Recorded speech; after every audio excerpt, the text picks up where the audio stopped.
This episode contains discussion around topics such as depression and suicide. Welcome to the JD Remedy.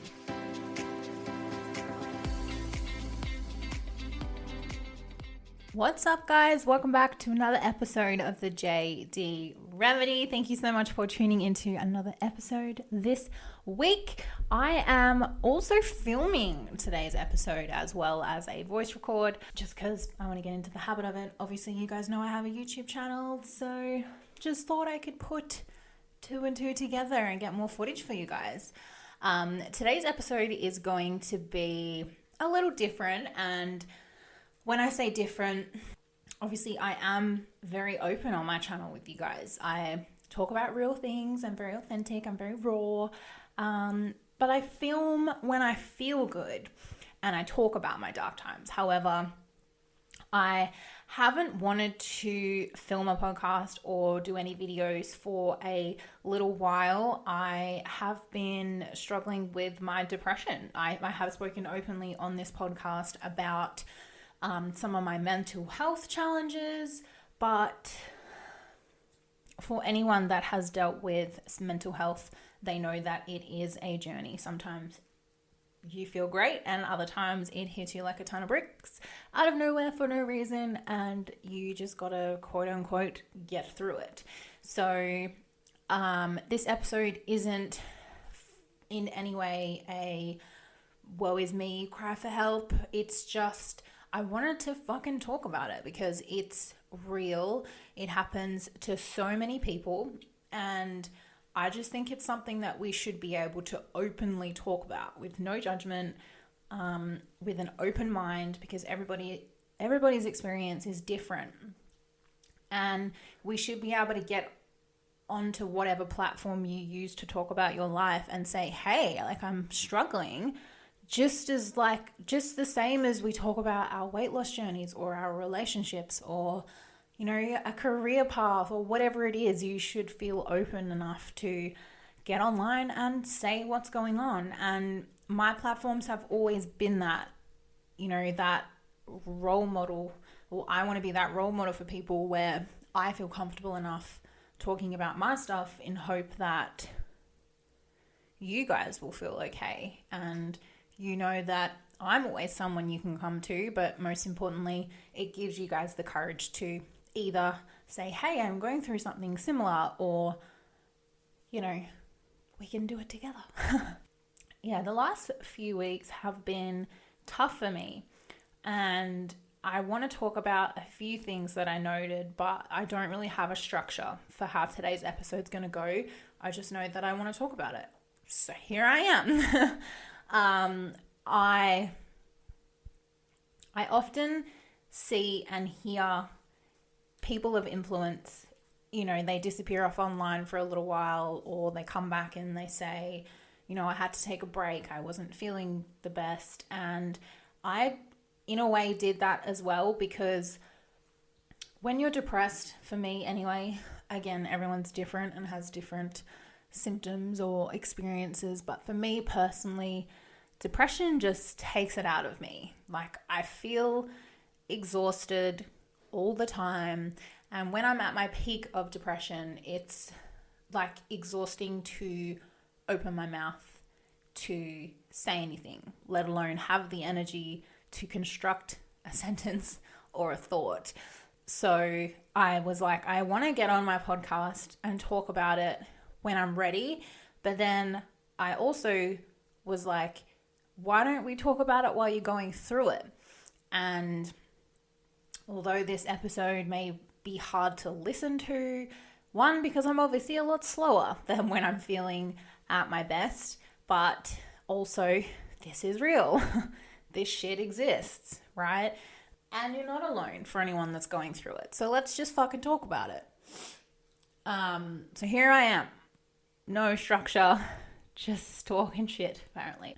If you have depression, you know that feeling of just pure exhaustion. And for me, I really try to have awareness of myself and my environment and what's going on for myself, where I can say, how did this peak of it happen? Like, what triggered it? What triggered me to be in this state where I feel fucking mentally and physically exhausted, and I've just been crying and crying, and just like, I get a lot of anger with my depression as well. I like snap at people and just rage. Like, I spent money fixing my phone last week because I threw it at a wall. I am in no means a violent person. It actually scares me, but for some reason that's how I reacted. I was having a mental breakdown, and my first instinct was to throw something at a wall. And, you know, for lots of reasons, that was stupid, but that's what emotion came up for me. Now, I think a lot of it has been triggered because I've been very busy at work. I think for a normal person that's doesn't have health challenges or mental health challenges, working overtime in general and just those stressful weeks and those long hours can be a lot for anyone, right?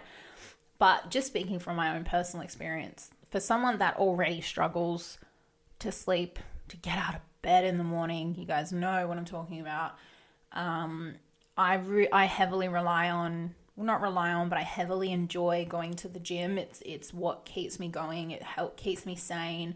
I feel better mentally and physically from going to the gym. I've been going once or twice a week as opposed to 4 or 5. And it's at the end of the week, so Saturday and Sunday. I work so much that I don't have the energy or the time to get a session in, if a good one at that. I haven't been to my psych for ages because every time she's available, I'm required at work. So it's been a struggle, and I'm someone that will always take ownership of my situation. Like, what can I do with what I've got, right? Like, what's in my control, what's out of my control, what am I going to do about it? But when it's at that peak, it's just, depression is so hard to explain for someone that doesn't go through it. It's like, it's like a cloud in your brain, right? You know all the answers are there, but you can't find them, nor do you have the energy or mental capacity to start looking for it. Whereas, you know, when you have your support system, your friends, your family, co-workers, they're like, you should do this, you should do this, you should do this. And it's like, I know I need to do all that, but I can't be bothered doing any of that. And that's the vicious cycle. It's like, you have things that can help you, but you just can't connect the dots. You can't look forward. And that's where it goes to dark places, because there have been a couple of times recently in the last couple of months where, you know, fatigue, I think, is a big trigger for me in terms of feeling depressed, but I was just so overwhelmed. And you get these thoughts like, especially in my late 20s, like, where is my life heading? What am I supposed to be doing at this age? Am I doing enough? Am I progressing quick enough? Am I behind? Am I on track? Like, I'm newly single. I'm trying to run a business. I'm trying to do well at work. I'm trying to look after my mental health and my physical health. And all of that just becomes, it's easier to just say, I can't be fucking bothered anymore. And then my intrusive thoughts of like, you know what would be so good? It's just going to sleep and not waking up. Like, it's easier for me to just go to sleep, which is what I've been doing. Like, I had a day off work and all I did was sleep because I just couldn't be bothered listening to my own thoughts anymore. The weekend where I finally get time to myself, all I want to do is go to bed. After work, like, I'm so exhausted, I just go to bed. But it just gets to that point where you're like, I just can't be bothered even trying to figure out how the fuck life works, or where's my place in it, and how to move forward. And, you know, I'm aware I'm speaking on a public platform, but I'm also going to be very honest. Like, I don't want to die. I don't want to die. I just can't be bothered. Like, I can't be bothered with anything. Like, what even am I bothered about? I don't know. It's so hard to explain, and I'm trying to find the words to explain it because, I don't doubt that I'm the only person that goes through these thoughts and these feelings. And I want to make this a productive episode where, yes, I talk about how realistic this is, but like, how the fuck do we deal with that, right? How do we get through it? And a lot of that, I think, first of all, is having awareness that you are feeling this way and you are having these thoughts and feelings. And then how do you bridge that gap between being in that situation and then telling someone that can do something about it? Or how do you pull yourself out of it, right? I think if you're in the height of it, you can't pull yourself out of it. Otherwise people would, and we wouldn't have people trying to take their lives. So the thing that you need to understand, which you probably do if you go through depression or you're listening and maybe your loved one goes through it, is when we start having these thoughts and they snowball, it's like anything you say just kind of fucking, it like ricochets. Our brain is a brick wall, and the thought, like, we hear you, but it's like, okay, what do you want me to do with that information? Like, I have no capacity in this brain to process what you're saying or have the energy to do something about it. It's easier for us to just be depressed. As fucked as that sounds. And the irony of hearing about sometimes my loved ones have been really depressed and hearing about how they may have been suicidal or tried to take their life. I've had a couple of friends that have tried to take their life. And you just sit and you go, but she has so much support around her. Like, she is so loved. How can they not see it? And my thoughts have never been, no one cares about me. Like, I know a lot of people do, but their concern is like, you just ask for help. When you get those thoughts or you get those feelings, just ask for help. And I have in the past, and sometimes I do when I catch myself.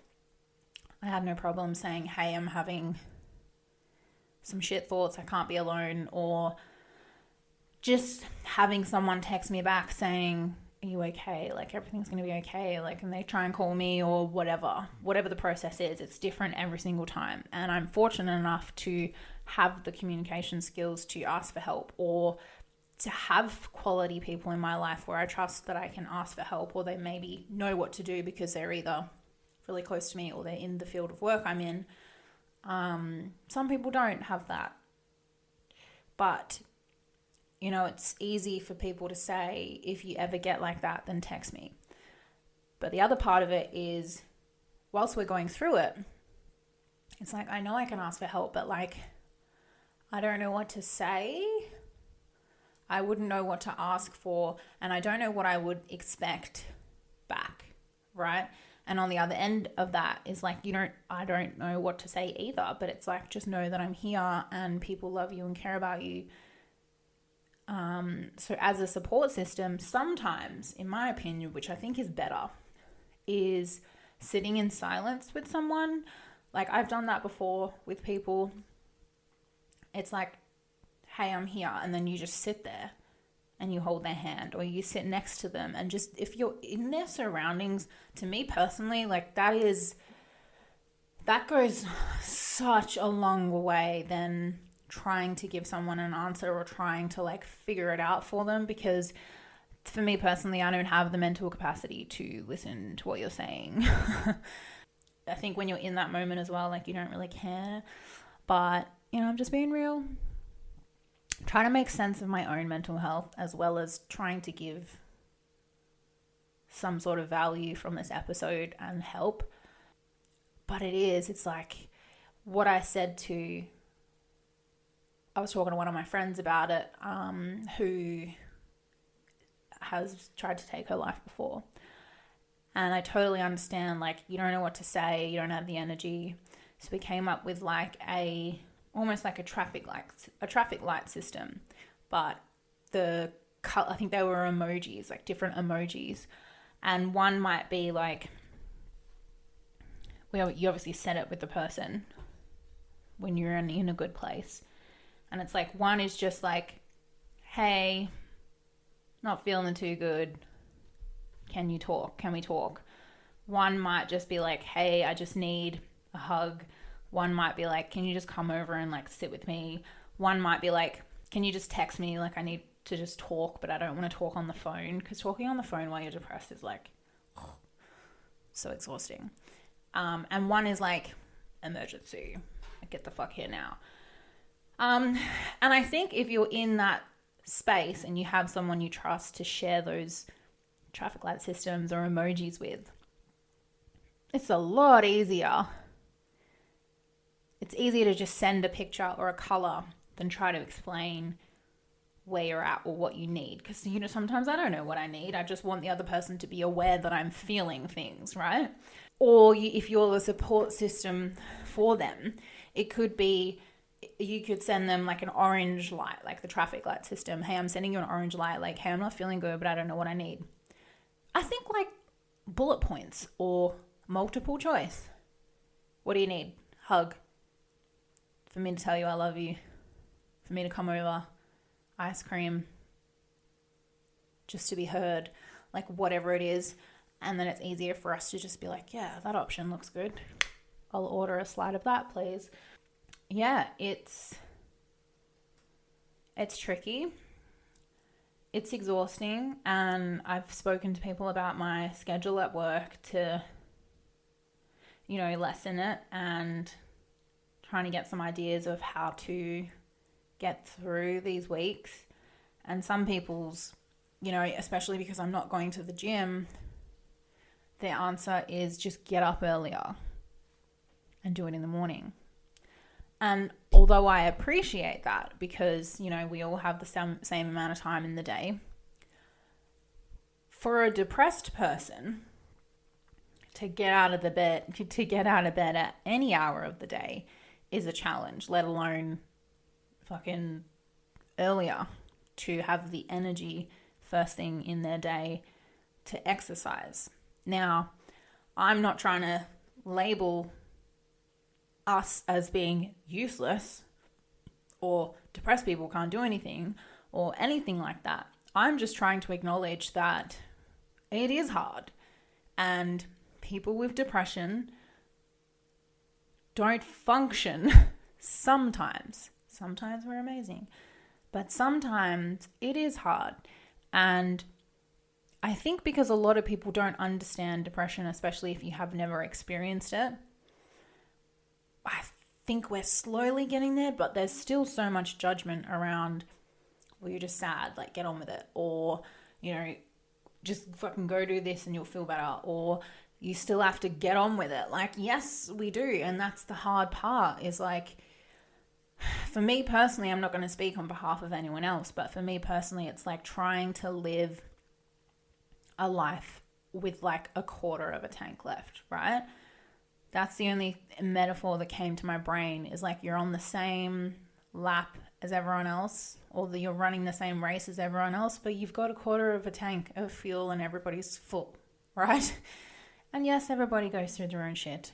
Everybody's got stuff they're dealing with, but I'm talking about one thing in particular, and that's mental health and depression in particular. So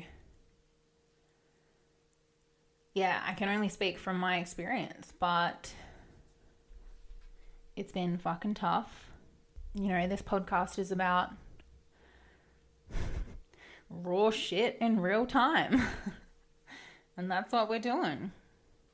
You know, you just cry over nothing. I think when you're at that mental capacity that you're already feeling overwhelmed, you can hear in my voice, I'm just exhausted, like for no reason. Had a great sleep, as far as I'm aware. I'm just really tired. And the thing with depression is there's not always a reason. Like sometimes there is. This happened, now I feel depressed. Or sometimes you just wake up and your brain's like, you know what? Have depression today. So feel depressed just for shits and gigs. But when people say, what's wrong? Do you want to talk about it? that's probably a good idea. But the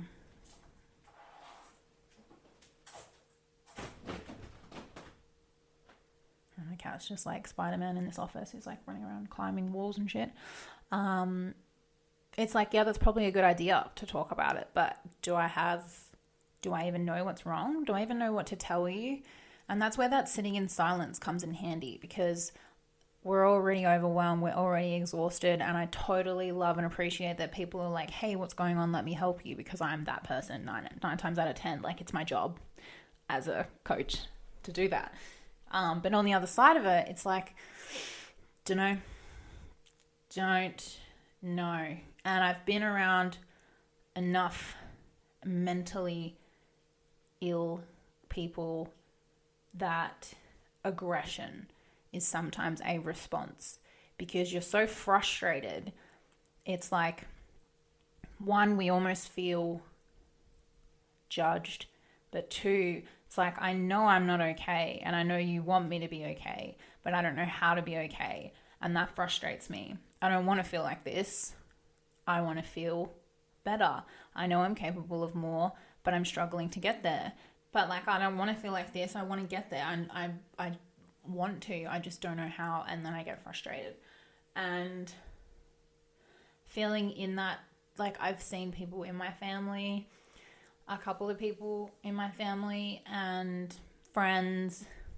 It's like, you just bury yourself in this mental black hole, and the more you overthink things, and there's a reason anxiety and depression go together, is like, the more that you think about things. And when you're depressed, you don't think about positive shit, you don't think about possibilities and what you're looking forward to. It's what you don't have, or what you're not capable of, or what people aren't doing for you. And I've been in situations where you try and help people and you try and remind them about that, and you're met with anger and frustration, and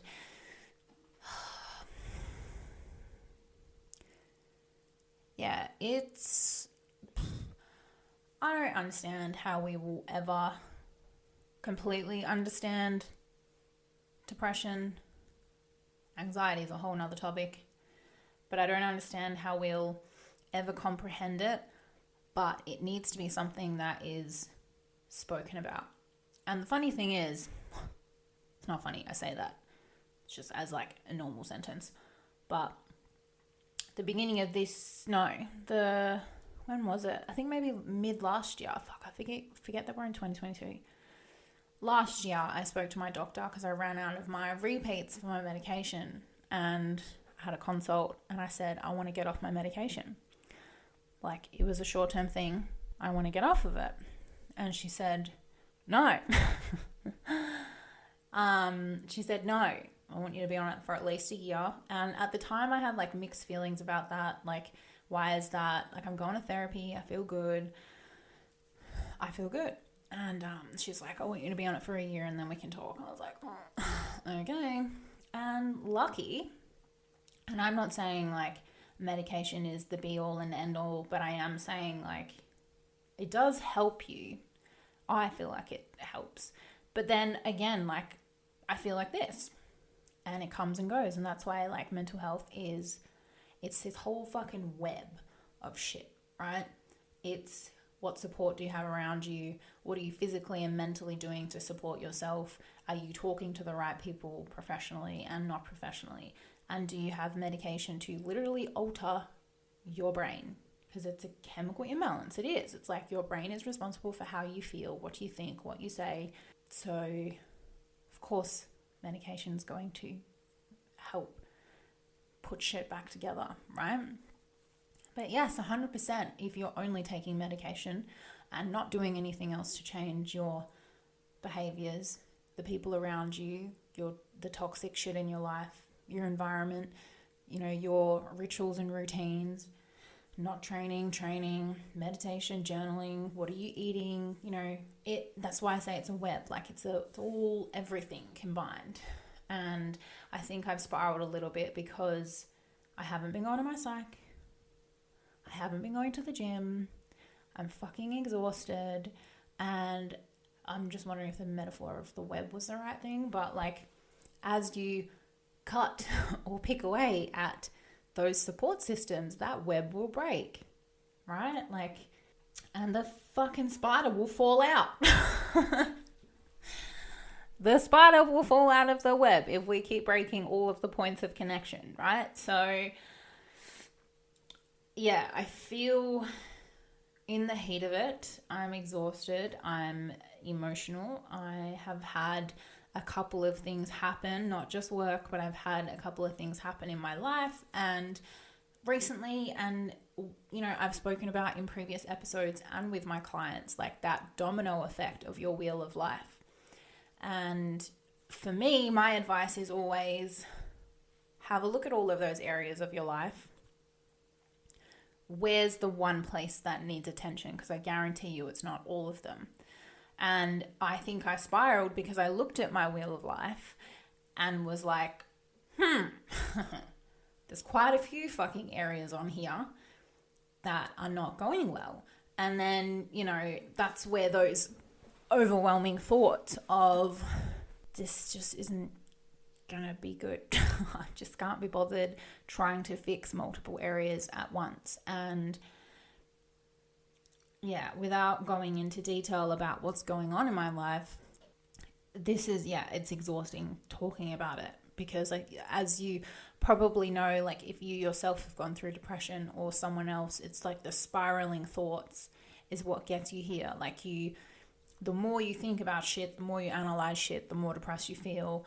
And then you get so caught up in feeling exhausted from trying to overanalyze everything. You then feel exhausted and then you can't do anything about it. And then you feel even more depressed because you're not doing anything about it.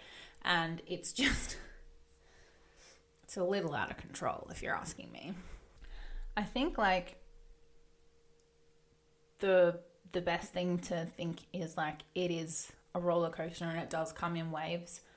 And when you're feeling really good, pay attention to what you're doing that's making you feel really good.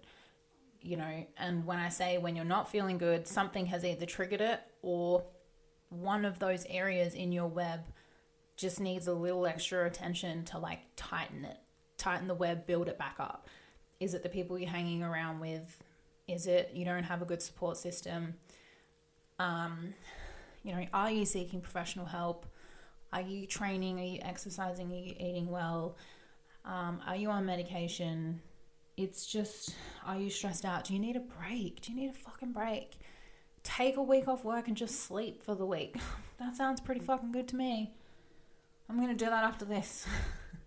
But I think having that one thing that you can focus on that makes you feel good. Like, for example, today I was feeling depressed all day. I woke up and I was like, fuck, cannot be bothered today with life. And I got up and I didn't want to go to the gym, but I did because it's the only time during the week I was going to go. And I know if I didn't go, I'd be more fucking depressed and I would hate myself for not going. So I got in the car and I drove to the gym and I sat in the car park in my car and cried for like 10 minutes and then just took some deep breaths. And I try all different things, right? Sometimes a cry makes me feel good. Sometimes calling my mum makes me feel good. Sometimes listening to certain songs makes me feel happy. Sometimes caffeine's my fucking best friend. Whatever kind of gets you through in the moment. And the important thing is like, whatever gets you through, obviously, as long as it's good for you. I'm not saying like, go take drugs or anything, but have no judgment on like what makes you feel better. If it makes you fucking happy for at least 10 minutes, then yeah. So I put on my playlist that makes me feel really happy. And I went into the gym and I did the best I fucking could with what I had in the tank. And I felt okay afterwards. I felt good that I had gone to the gym. So it was like the first step in the right direction today. And then had an incident with someone that like crashed my whole world, and now I'm depressed again. So it's like, now what are the options I have to feel better today? What can I do? I've reached out to a friend to be like, hey, I can't be fucked doing anything, but I think it might be nice to just either have some company or maybe be busy. I think because I'm sitting at home by myself all day, all you do is think and cry and overwhelm yourself. Whereas if you're out, you know, and I totally understand not wanting to go out. That's been me for a couple of weeks. Like, then don't go out, do something, go for a walk, but play music or learn something, like read a book so your mind is occupied. And you know what? If all you need to do to get through the day is just fucking sleep, then do that. The point is, like, what do you have to get through it? And when you're feeling good, think about that and have like the tools in your belt for when these moments come on where you can reach in that tool belt and be like, hey, let's try this one. Sometimes it works, sometimes it doesn't. Does this tool work today? No, fucking throw it out. Reach into the belt. What about this one right now? Oh, a little bit. Cool. Try it. And then you might feel better enough to try the other tool as well, if you understand the metaphor that's going on in my brain. Sometimes I just lay in my bed and cuddle my cat and I feel fine. But yeah, it's just finding that one thing that makes you feel better. And I think finding someone you trust, like a support system, and talking to them about your traffic lights. You know, if I send you a red dot, this is what I need from you. If I send you an orange, just fucking check in. If, like, you know, it doesn't even have to be fucking traffic lights. Like, mine were emojis, like, this face means this, pineapple, blah, blah, blah. And then write it on a piece of paper or write it in your phone, like a legend in your, like a key. Not like the person's a legend, but, you know, a legend that you refer to. Oh, my God. Write it in your notes and screenshot it, like make it together so that when you feel shit, you just look in that notes, choose that emoji and send it to your support person. You know, it's easier than trying to ask for help, and it's easier than trying to explain your situation, and it's actually easier for your support person to know how to support you because you're asking them directly without actually having to say anything. And I think that's fucking genius if you ask me. I'm going to make an app about it one day. Hear it here first. Copyrighted. That's it.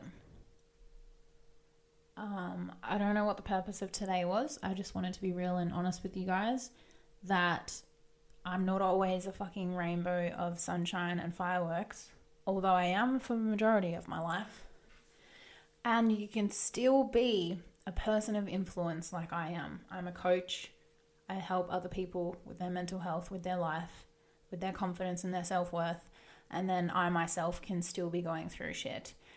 So let's stop fucking judging people. Let's stop assuming that everybody has their shit together, because I bet you no one does.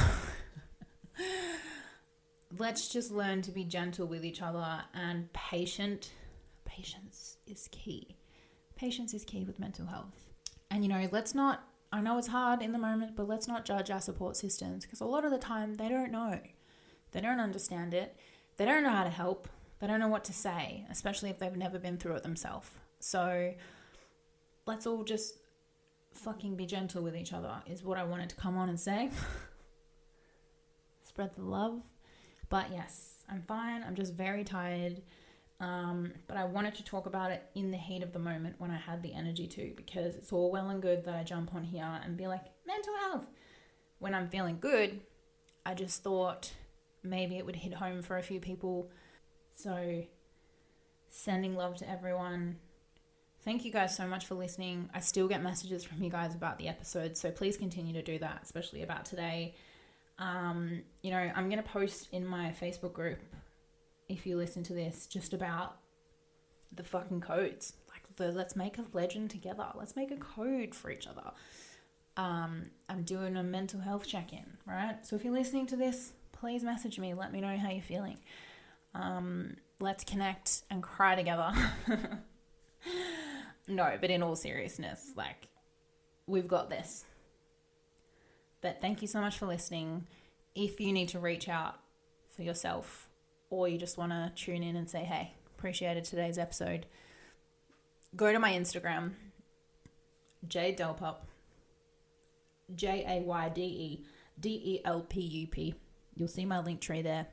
It has all of the shit that you need to find me and to connect, including the Facebook group.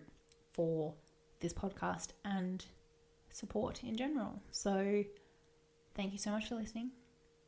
I promise I'll be back to sunshine and rainbows on the next episode. But have a great day. Bye.